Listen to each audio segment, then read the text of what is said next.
আমি ground zero governor হতে চাই, যেখানে হিংসার ঘটনা ঘটবে আমি সেখানেই যাব। শিলিগুড়িতে বিজেপি সহ পাহাড়ের দলগুলির সঙ্গে বৈঠক করে এমনটাই বললেন রাজ্যপাল সিভি আনন্দ বোস।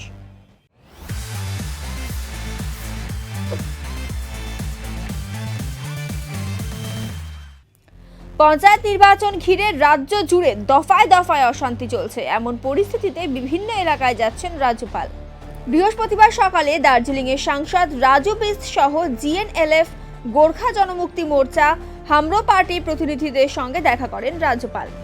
এদিকে রাজ্যপালকে সামনে পেয়েই পঞ্চায়েত নির্বাচন ঘিরে হওয়া বিভিন্ন ভোট সন্ত্রাসের কথা তুলে ধরেন বিজেপি সাংসদ রাজু বিস্ট। তিনি বলেন, পঞ্চায়েত ভোটকে কেন্দ্র করে পাহাড়ের গ্রামগঞ্জে অরাজকতা চলছে, আইন শৃঙ্খলা কার্যত ভেঙে পড়েছে। তাই রাজ্যপালের হস্তক্ষেপ দাবি করছে বিজেপি ও তার সহযোগী দলগুলি। এই বিষয়ে রাজ্যপালের হাতে একটি দাবিপত্র তুলে দেওয়া হয়। ऑनरेबल गवर्नर साहब से हम सबका मिलना हुआ, जिसमें दार्जिलिंग कालिम्पोंग हिल्स के गोरखा एलायंस के करीब 8 पार्टियों के प्रतिनिधि उनके साथ बैठना हुआ। हमारा गवर्नर साहब के साथ मिलने का मुख्य विषय पंचायत चुनाव को लेकर के था। हम सब जानते हैं कि पिछले दिनों किस तरह से जो है चोपड़ा के अंदर में हिंसा हुई, किस तरह से सिलीगुड़ी में party office, BJP party office को जलाया गया, और आज जिस तरह से पहाड़ के अंदर में वातावरण को दूषित करने का काम टीएमसी और उनके सहयोगी द्वारा हो रहा है। इतना ही नहीं, खुलेआम जो है सांसद को धमकी दिया जा रहा है।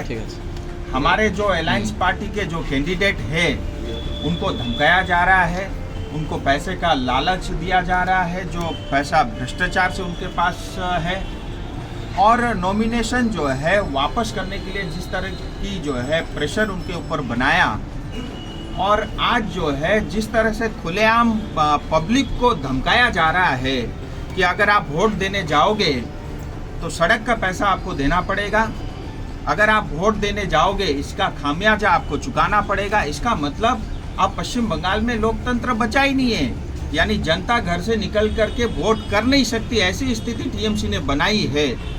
इन सब विषयों के ऊपर में बहुत देर तक उनके साथ चर्चा हुई, और हमने एक प्रमुख मांग जो है गवर्नर साहब के साथ रखी है कि इस पंचायत चुनाव के अंदर में सभी बूथों में सेंट्रल फोर्स डेवलपमेंट होना चाहिए।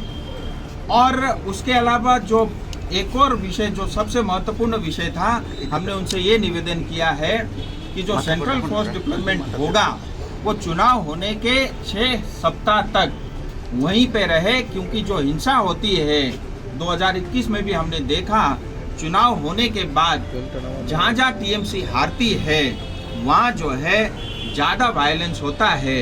और इस बार पहाड़ में टीएमसी और उनके अलायंस उनका पूरी तरह खात्मा और साफ होना तय है। तो हमें ये एक डर और भय है।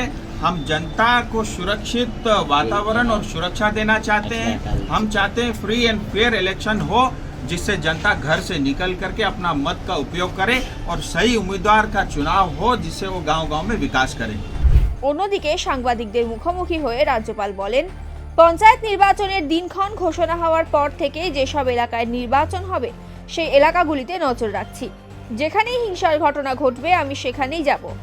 আমি গ্রাউন্ড জিরো গভর্নর হতে চাই। খুনের রাজনীতি, ভয়ের রাজনীতি, হুমকির রাজনীতি দূর হওয়া দরকার।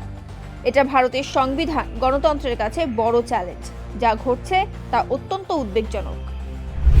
All the preparedness of the election here, I also gave very strict instructions to the State Election Commissioner to draw the line, implement what the court has said.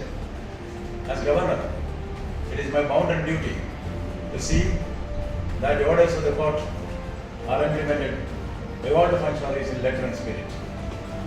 I would like to go to the field, interact with the victims, and understand for myself what is the real ground level situation. Yes, I would like to be a ground zero governor so far as this election violence is concerned. The politics of intimidation, the politics of murder, yes, the politics of threat has to go. It will go. We will implement that different spirit. The orders given by the Honorable High Court, which is a quintessence or the spirit of democracy which is enshrined in the Constitution of India. This is a challenge to the Constitution of India. This is a challenge to democracy. This is a challenge to the people of India. This can never go like this. This has to end. Those who are supposed to be sentinels of democracy should not become the sound the death knell of democracy. What is happening in the field is very, very disturbing. That is what the court has reflected in its various pronouncements, observations, and ultimately the order.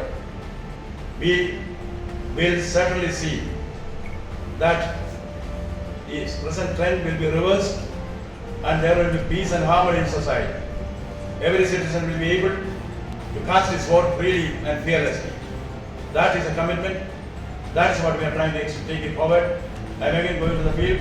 I would like to have a field of the field. Then I will tell you what other actions are going to take place. Thank you.